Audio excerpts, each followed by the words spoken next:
Assalamu алейкум достор. Иран менен Америка 2 жумага согушту токтоттук деп сүйлөштү. Ортого Пакистан кирип, Пакистандын премьер-министри айтты.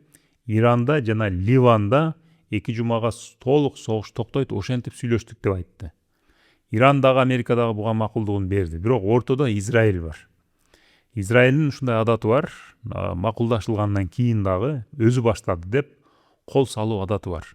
Азыр 2 жума өтпөй эле Израиль Иранга кол салып баштаса мен таң калмак эмесмин. Бүгүн эле башталды. Мына кечээ Пакистандын премьер-министри Иранда жана Ливанда дагы деген. Бүгүн Израиль ал макулдашууга Ливан кирбейт деди. Мен Ливанды бомбалай берем деди дагы. Азыр мына Ливанды бомбалап атат. Ливандын борборун бомбалап атат, айылдарын бомбалап атат. Израилге мынтип согушту токтотуп коюу керек эмес.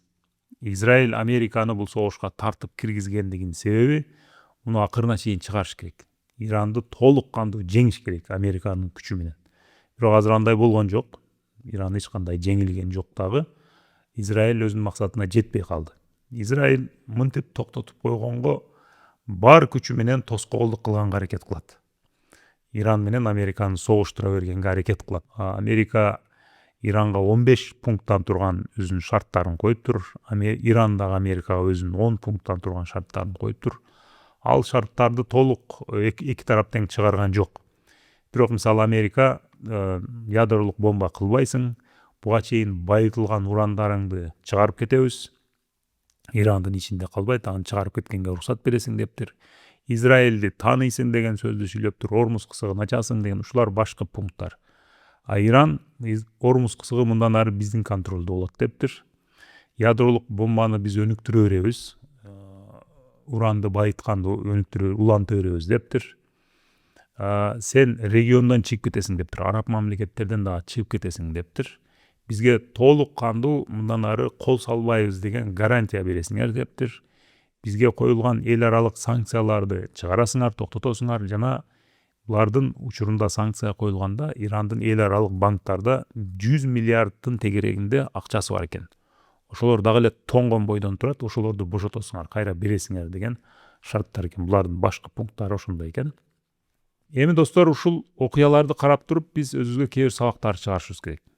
Менин оюмча эң башкы сабак, мындан ары дүйнө буга чейинкидей стабилдүү болуп тура бербейт. Буга чейин 5 жыл, 10 жылдык пландар кылган болсоңор, 5 жыл, 10 жылдын ичинде силердин жеке жашооңордо, мамлекетте, дүйнөдө көп өзгөрүүлөр болбой, стабилдүү өскөн болсо, мындан ары андай болбойт. Күн өткөн сайын, жыл өткөн сайын дүйнө өтө бири-бири менен тыгыз байланыштуу болуп калгандыгы үчүн интернет технология менен дүйнөнүн аркы четинде болгон окуялар бизге дагы таасир кылат. 5 минутка калбай аны угабыз, бизге таасир кылат. Бул жактагы аларга таасир кылат болуп атып, мындан ары мындай күтүүсүздөн бир чоң окуялар болуп кете берет. Ал окуяларды алдын ала эч ким айта албайт, мына Иран согушуна окшоп. Ал болуп кетет, тез күтүүсүздөн болот, чоң өзгөрүүлөргө себеп болот. Бирок окуя бүткөндөн кийин элдин баары аны билет элем, түшүнөт элем деп оңой эле түшүндүрүп бере алат да. Бирок ошондой окуялар буга чейин 1 жылда, 10 жылда, 5 жылда бир болгон болсо, бул эми кандай окуя? Мисалы, Советтер Биримдигинин кулашы, мына Иран согушунун башталып кетиши, ковид болгон, 2008-жылда дүйнөлүк кризис болгон, интернеттин келип чыгышы дегенге окшогон окуяларда. Кээде алар жакшы жак болот, кээде жаман жак болот, мындай согушка окшогон нерселер болот. Ушундай окуялар дагы тез болуп баштайт. Ушуну эсибизде сакташыбыз керек да, ошого жараша жашашыбыз керек. Менин оюмча, азыр өтө көп расход кылбай туруш керек. Колуңарда бар болгон акчаларды запаска коюп, кокус бир нерсе болуп кете турган болсо дагы ошол запасты жеп, үй бүлөңөрдү багып тура тургандай болушуңар керек. Ушуну эске алыш керек. Азыр кымбат баалуу бир нерселерди алып, акчаны чача турган заман эмес. Азыр ушундай бир өткөл, түшүнүксүз бир заман башталып атат. Бул канча убакытка чейин созулат, аны билбейбиз. Эч ким өзүнүн азыркы абалына өтө ишенбеш керек. Колуңарда көп акчаңар бар, бизнесиңер жакшы жүрүп атат. Дайыма ошондой болот деген гарантия эч кандай жок. 1 жылдан кийин бизнесиңер толук жок болуп кетиши мүмкүн. Же эч бир мүмкүнчүлүк келбей атат колуңарга. Көп үмүтсүздөнбөш керек. Мүмкүн окуялар ушундай болуп кетет. Эгер туура убакытта туура чечим кабыл алып калсаңар, силер ошол астынан үстүгө чыгып калышыңар мүмкүн. Мамлекеттик деңгээлде деле белгилүү бир саясий жолго отурат бир мамлекет. ошондой болуп кете берет. Ошол адамдардын колунда бар жок бийлик болуп тура берет деген дагы гарантия жок. Бул адамдардан көз каранды эмес. Бул дүйнөдөн, жаратылыштан көз каранды. Ушундай окуялар болуп кетет. Муну баягы butterfly эффект деп коет. Көпөлөктүн эффекти деген маани келет. Бразилиядагы бир көпөлөктүн канат какканы бир нерсеге себеп болот, ал башка нерсеге себеп болот, ал башка деп эми бул мындай образына ушинтет да. Ошентип барып ошол нерсе келип бизде чоң өзгөрүүгө себеп болуп калышы мүмкүн деп айтышат да. Ошентип бири-бирине өтө катуу дүйнө байланып калгандыгы үчүн башка жактагы окуялар биздин мамлекеттик деңгээлде бизге себеп болушу мүмкүн. Же бизде болгон бир окуя башка жерде болушу мүмкүн. Ошол окуя дүйнөлүк деңгээлде болуп кетиши мүмкүн. Бул менин акыркы абалдарды карап өзүм үчүн чыгарган эң башкы сабагым. Экинчи сабагым батыш Европа мамлекеттери, Америка буга чейин булар дүйнөнүн мугалими болуп алышкан эле да. Өздөрүнүн моралдык жактан дүйнөдөн өйдө коройт эле дагы башка мамлекеттерге барып сабак окуйт эле. Демократияны үйрөтө эле, адам укугу, сөз эркиндиги, аялдардын укугу жана балдарды да кантип тарбиялаш керек жөнүндө акыркы убактарда көп сүйлөй башташкан. Азыр ошол моралдык укугун булар азыр жоготту. Акыркы окуяларда булардын чыныгы жүзү көрүндү да.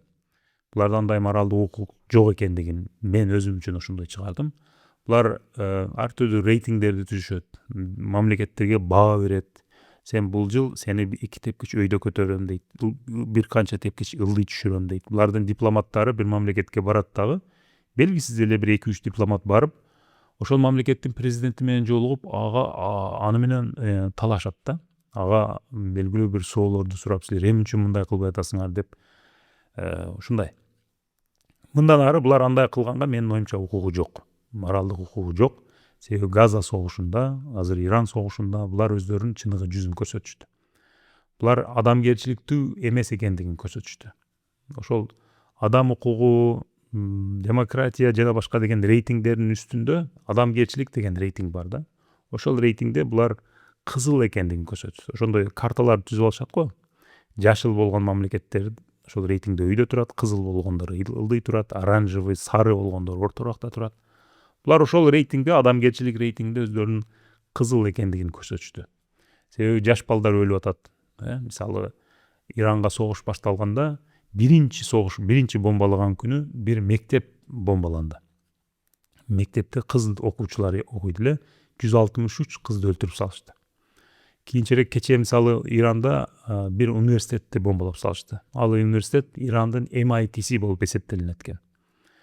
Көпүрөлөр бомбаланып атат.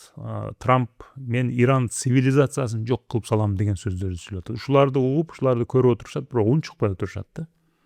Бирок башка мамлекеттер ушундай кылса, мисалы Россия кылса, ушунчалык катуу хайбай салышат. Булар бир тараптуу да. Булар сөздө биз ошол Ирандын элин колдойбуз, Ирандын элин куткарганы келе атабыз деген сөздөрдү айта берет, бирок чынында андай эмес. Ирандын эли же башка бир мамлекеттердин эли менен булардын бир грамм иши жок. Ушундай болгондугун мен өзүм үчүн ушундай сабак чыгардым. Бирок бул жерде дагы бир маанилүү нерсе, бул мамлекеттердин башында турган адамдар менен жөнөкөй элин экиге бөлө билиш керек. Мисалы азыр Иран согушуна Американын элинин 70% каршы. Ошолор эң катуу ызы чуу салып аткандар ошолор. Трампка каршылык көрсөтүп аткандар ошолор болуп атат. Даже мусулман мамлекеттер деле унчукпай отурат, бирок Америка, Европанын эли көтөрүлүп атат да, ошолор каршылык көрсөтүп атат. Трамп ошолордон тартынып атат өзү. Ошон үчүн жөнөкөй эл менен башында турган адамдарды экиге бөлө билиш керек. Алардын мамлекеттик системасы же ошо бийликте отурган адамдар бир сыйра реформа кылмайынча, өздөрүн тазаламайынча, менин оюмча бизге келип антип баа берип, рейтингдерди түзүп, бизге мугалимдик кылганга акысы, моралдык акысы калбай калды деп ойлойм достор. Ушундай, кыскача ушундай акыркы окуялар жана мен чыгарган сабактар. Силер кандай деп ойлойсуңар достор? Силер кандай жаңылыктарды көрүп атасыңар? Мен эмнелерди унутуп калган болсом, туура эмес айтып алган болсом, жазгыла, сүйлөшөлү пикир бөлүмүнө. Анда кийинки видеолордо жолукканча аман болгула.